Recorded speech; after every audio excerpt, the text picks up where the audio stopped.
Hello again, everyone. Scoons Comics here with another exciting, oh so thrilling comic book haul. Yes, I'm back. We're here. We're doing this. I got comics, people. I have been trying desperately to sort and put away comic books. I know this happens to everyone. Things got out of control.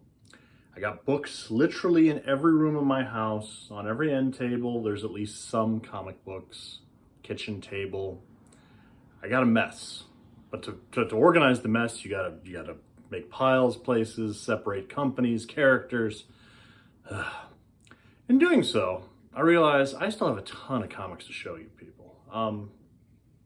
And I just have all kind of stuff. And today I'm just gonna show super grab bag style. It's a bunch of randomness.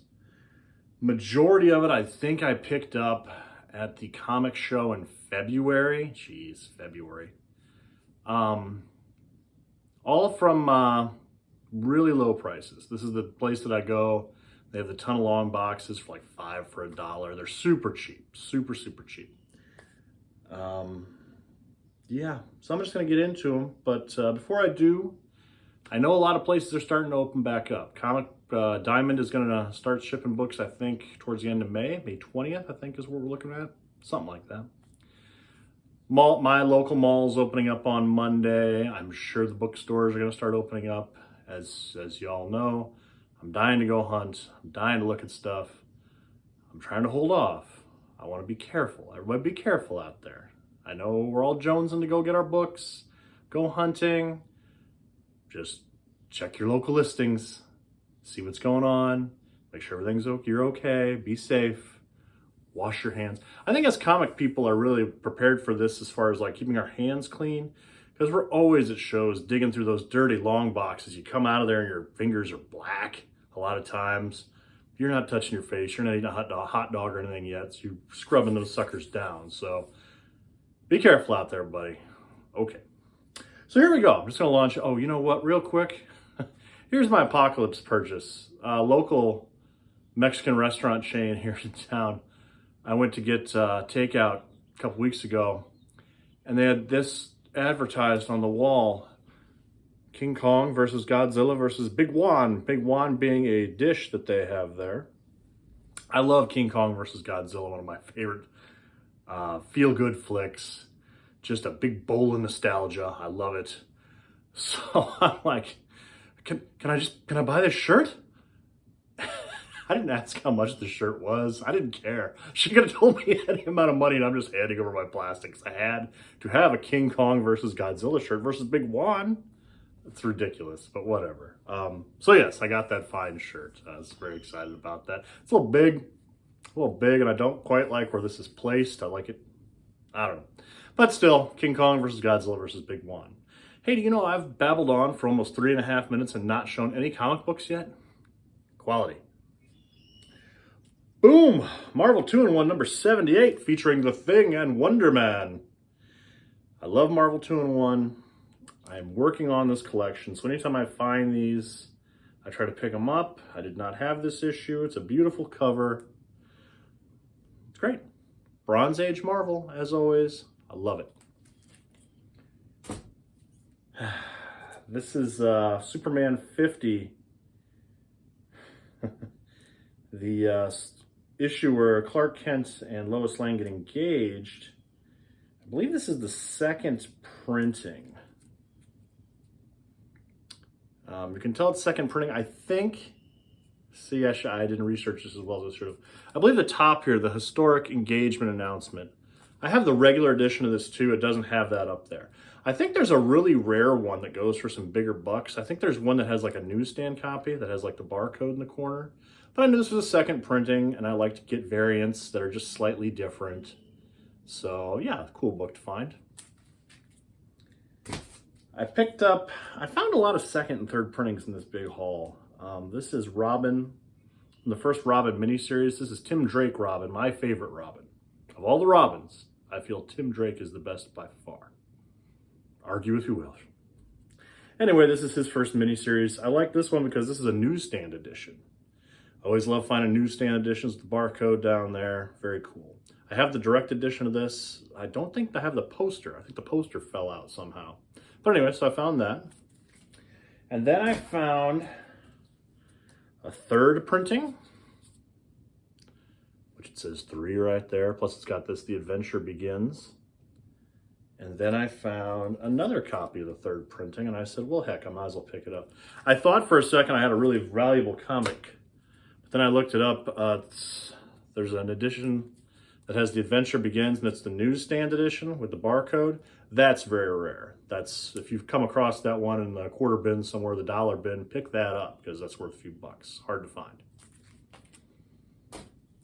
From DC Comics, Mystery in Space, number 111. This is a title I also try to pick up whenever I find it. I love these anthology books. Usually feature some really eclectic creators. I think this got Steve Ditko. Steve Ditko, Jim Aparo.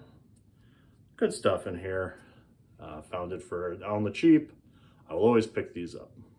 Cool comic. I don't know if this next one's a cool comic at all. I haven't read it yet. But this book came out in December. It was a hot book and it had an $8 price tag. And I said, there's no way I'm ever going to buy this for $8.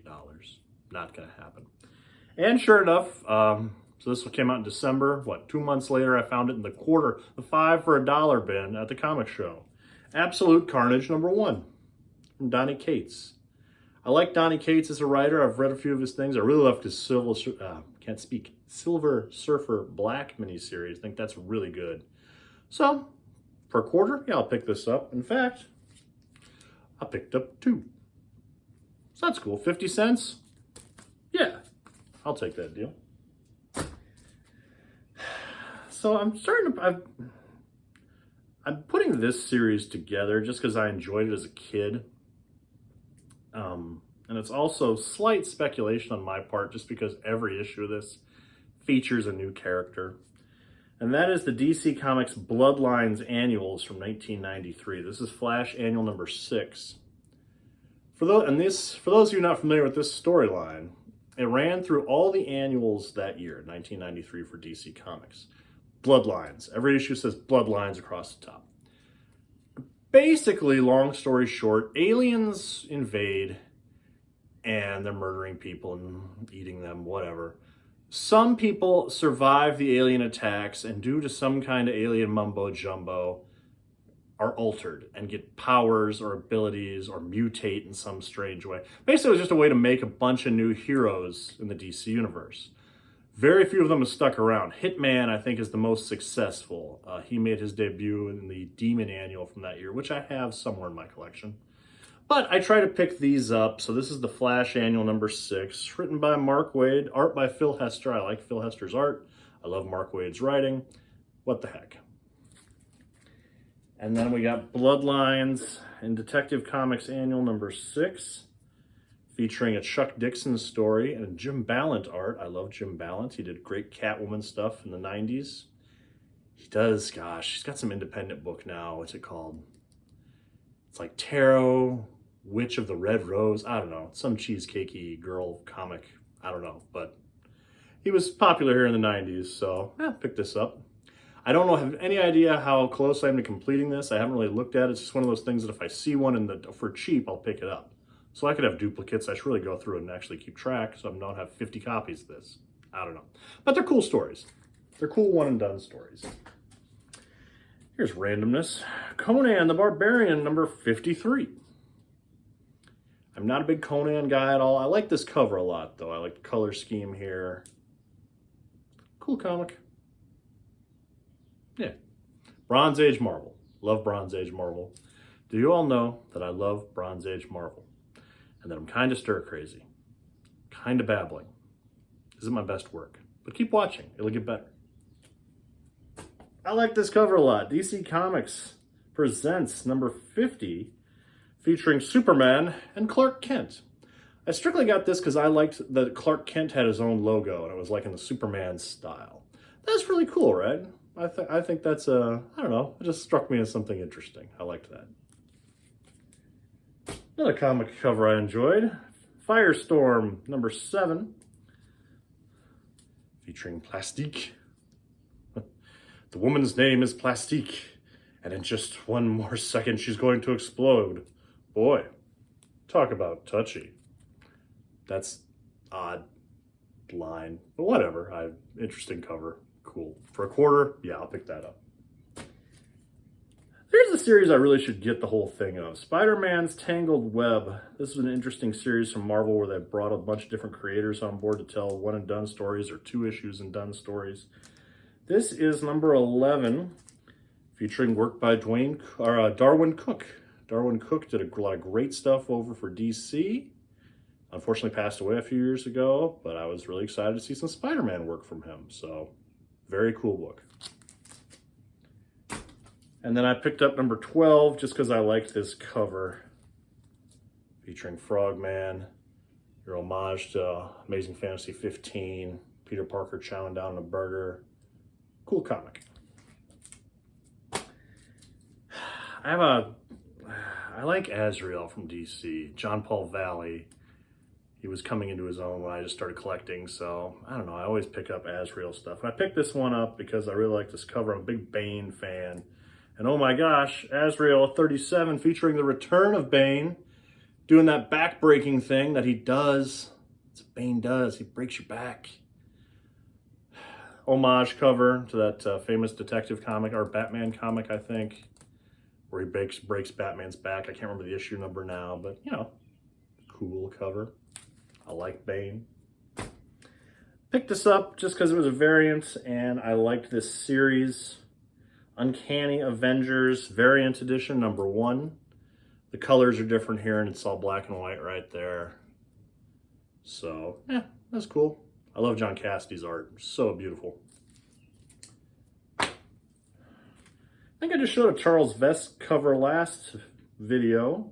Here's Web of Spider-Man Annual number 2 featuring a beautiful Charles Vess cover.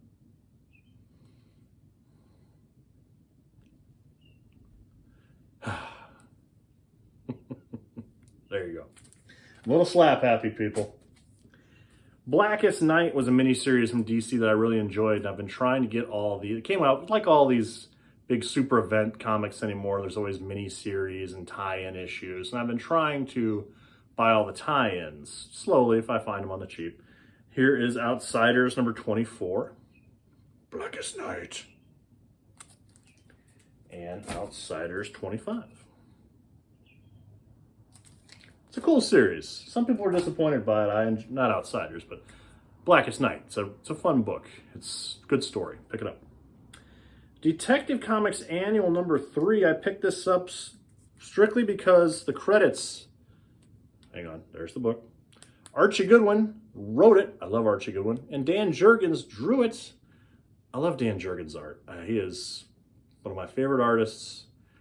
I just love his Superman. So to see his Batman work here for a full issue, oh yeah, again, I love when you find stuff you don't know exists. I had no idea this comic existed.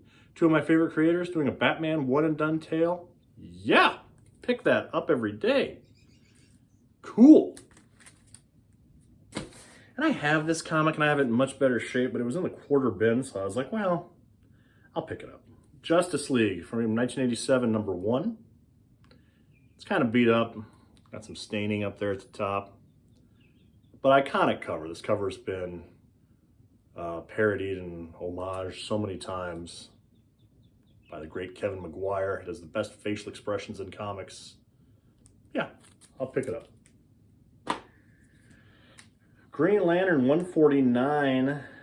I really love Kyle Rayner as Green Lantern. The series by Ron Mars, I read all of that. And then when Judd Winnick, I believe it's, yeah. When he took over as writer, I didn't pick it up. I like Judd's stuff, but I just didn't follow the series. But I picked this one up years ago. I saw this one. I think I just flipped through it at a newsstand because this is the issue where Kyle Rayner really lets loose. He becomes all-powerful Green Lantern. He has not a confrontation with Superman, but a heart-to-heart with Superman about how to be a hero. It's a cool issue. I like it a lot. And yeah, I don't know what's going on with that costume, but cool comic. How many times can I say cool comic in one video? Last but not least, Marvel Fanfare number 18, featuring this is such an underrated gem. Roger Stern story, Frank Miller art, Captain America. Frank Miller's Captain America is awesome. This is such a cool story. I highly recommend it. There's also some really cool portfolio work here by, gosh, who was it? Kevin Nolan. They do a bunch of pages of Kevin Nolan just doing Cheesecake Marvel ladies. And then there's Terry Austin has some pinups in here as well, doing some Marvel work. Cool comic, great story, great art. For $1, you find this book anywhere, pick this up. This is great. And that's what I have this time, people. Grab bag of stuff. There'll be lots more grab bags coming. You all take care of each other. Be safe, be well. I will see you all soon.